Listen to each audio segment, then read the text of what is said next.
There's a new documentary investigating the Sussexes titled Where Did the Money Go? Here's a clip. The Duke and Duchess of Sussex were once the darlings of the nation.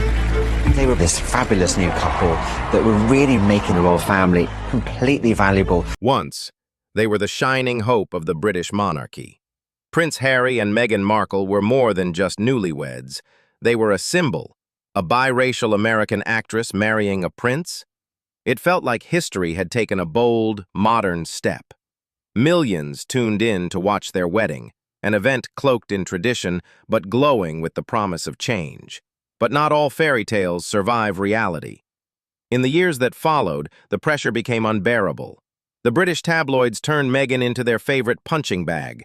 Relentless headlines, racial undertones, rumors of palace feuds. Harry, still haunted by his mother's death, watched history repeating itself. So they walked away. From the cameras, from the system, from the crown. The announcement sent shockwaves. The couple would step back from royal duties. But behind the polished PR, the truth was starker.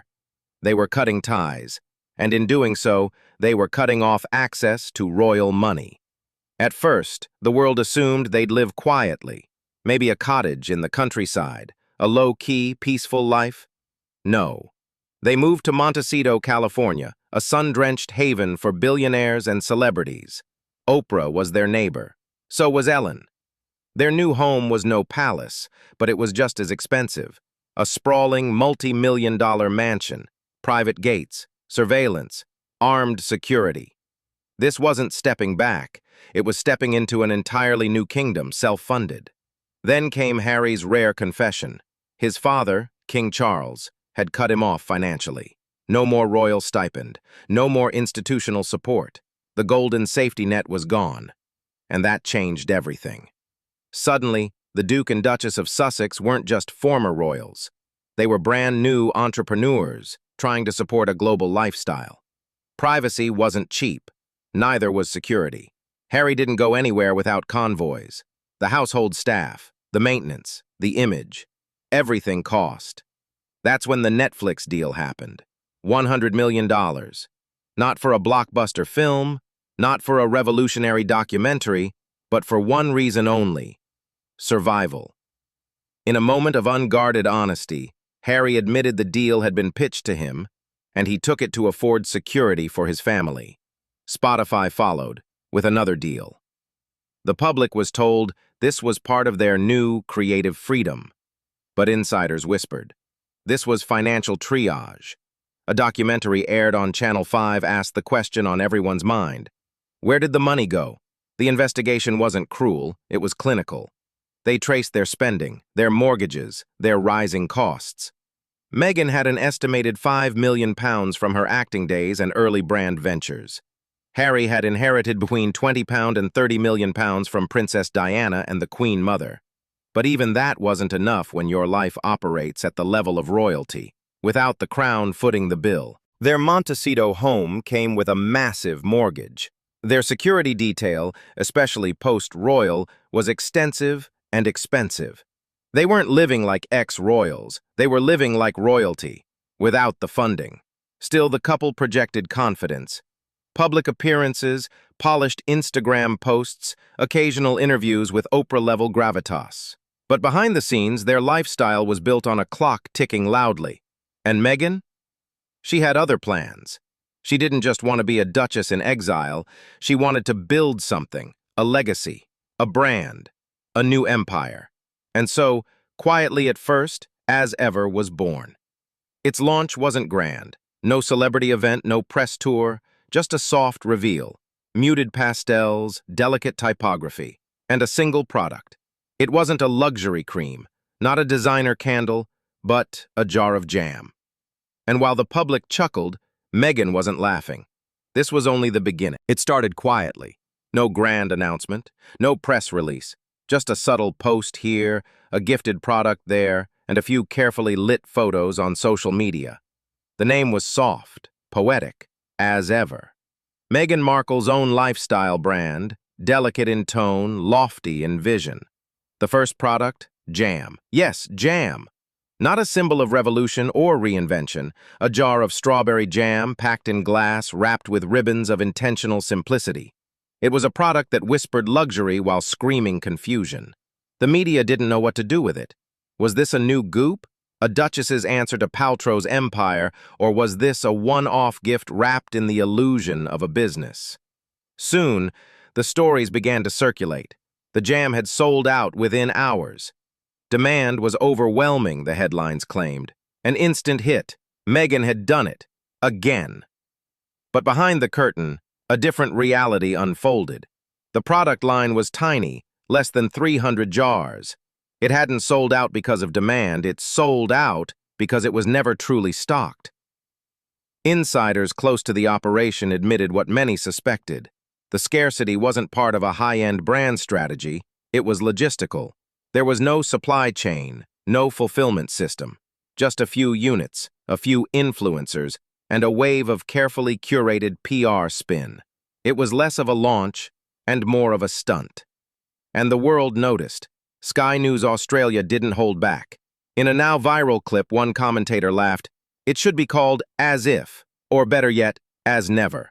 The insult spread like wildfire. It became the tagline as ever never asked for, but couldn't shake off.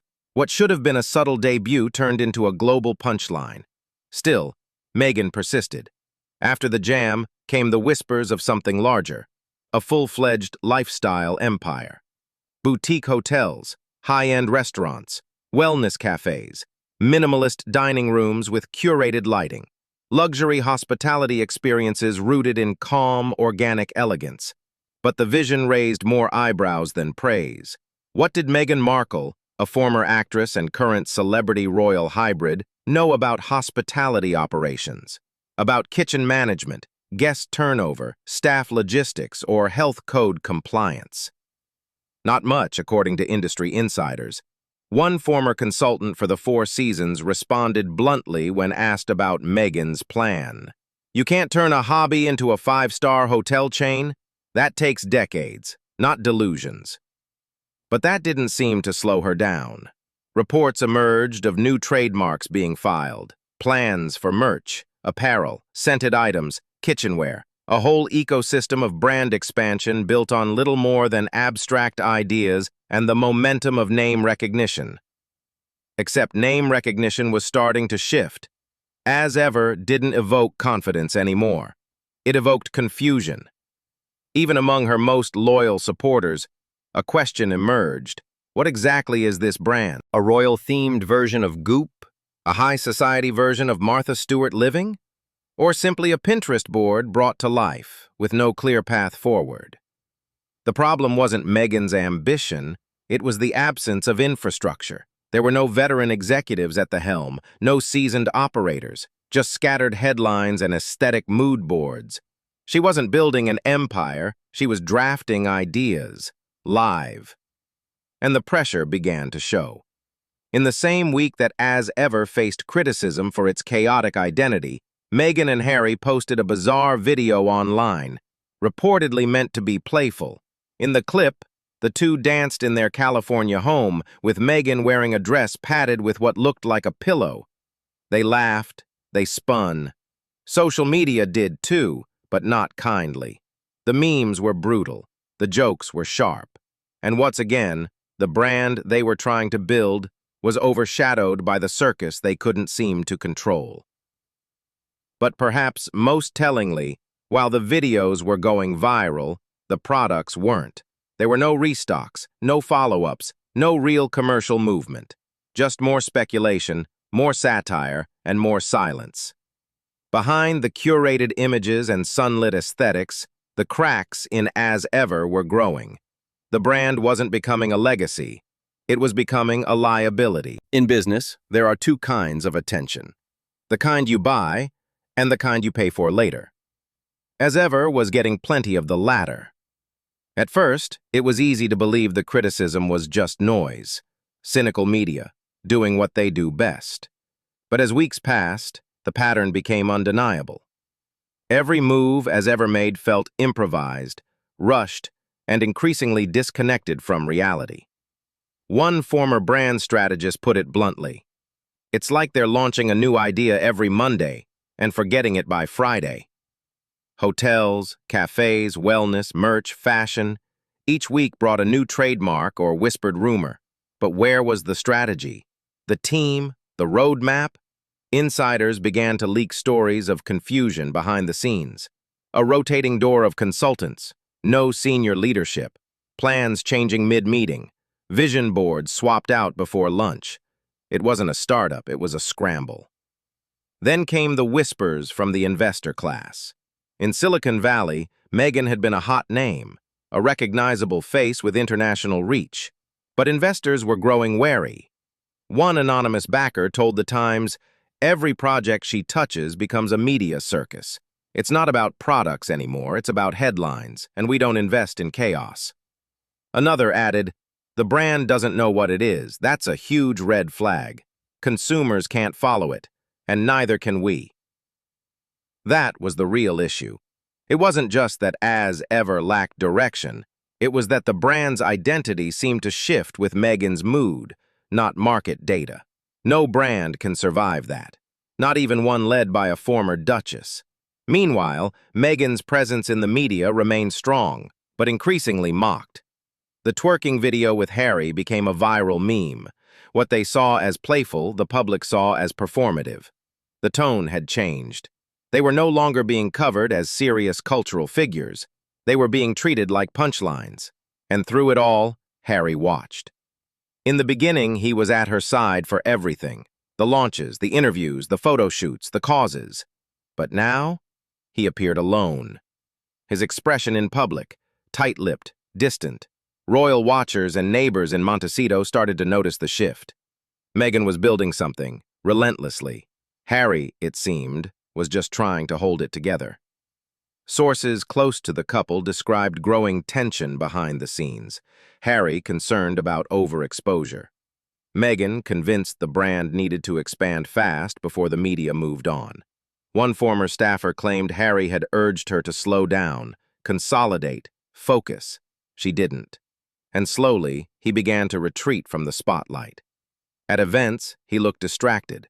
On panels, his answers were rehearsed, hesitant. The bright-eyed energy of their post-royal interviews had dimmed into something closer to fatigue. He wasn't just worried about Meghan's image, he was worried about their finances. Despite the headlines, the Netflix deal was not bottomless. The Spotify contract had already collapsed. Several planned projects had been scrapped before launch, and as ever, their supposed long-term vehicle had yet to bring in any meaningful revenue. They had a mansion to maintain, a security detail to fund, a lifestyle to uphold, and no clear path toward financial sustainability. The royal ties that once made them special had become, in many ways, their only remaining currency, and that currency was losing value fast. What As Ever needed was discipline. Meghan had energy, ambition, influence, but she didn't have operational expertise or industry experience or the patience to build a brand over years, not headlines. Instead, she was throwing darts in the dark, hoping something would stick. But when nothing did, she simply threw harder. And Harry? He was left to clean up the mess, or worse, finance it. The cost of chaos isn't just monetary, it's reputational, relational, emotional, and it was catching up to them, fast. Every brand begins with a promise, a story, a value, a vision that resonates. As Ever began with all the right ingredients, fame, visibility, curiosity, and the glamour of a former Duchess stepping into the business world. But somewhere between the name and the product, the promise got lost. The world was still watching, at least for now, but what they were seeing wasn't evolution. It was a slow unraveling. One veteran PR consultant described the brand's dilemma with chilling clarity. You don't build loyalty on confusion. You build it on clarity, trust. Meghan is branding chaos, and that's fatal. The headlines hadn't stopped, but they had changed in tone. From admiration to speculation, from elegance to irony. As Ever was no longer the promise of a new legacy, it was the evidence of a public miscalculation. And behind the silence, the business world was whispering, loudly. Investors had pulled back. Suppliers were hesitant. Even loyal supporters were unsure what As Ever stood for anymore. Was it luxury or lifestyle, wellness or celebrity commerce? And then there was the bigger question, was it even real? Outside the brand, Meghan's still moved forward. There were talks of relaunches, of new drops, of second waves, but there was no operational scale, no rollout plan, no transparency, just more imagery, more concepts, and more reinvention. It was exhausting, both to watch and, likely, to live. Harry, according to Montecito insiders, had grown distant from the project, not because he didn't support his wife, but because the project no longer resembled something tangible. It had become smoke, vibes, an identity without a product, a brand without a backbone. He had quietly re-entered royal conversations, reconnected with old military charities, attended solo events with a seriousness that stood in sharp contrast to the playful chaos surrounding As Ever. The split, emotional and strategic, was becoming more visible, and the public, they were moving on. Attention is not loyalty, and virality is not success. What As Ever mistook for traction was simply curiosity. What it celebrated as momentum was often mockery in disguise. You can't launch a serious product while becoming the internet's favorite meme. You can't build an empire with a blueprint drawn in Instagram captions. But Meghan believed, still, fiercely, that her voice, her story, her brand could matter. And perhaps it still could, but not like this.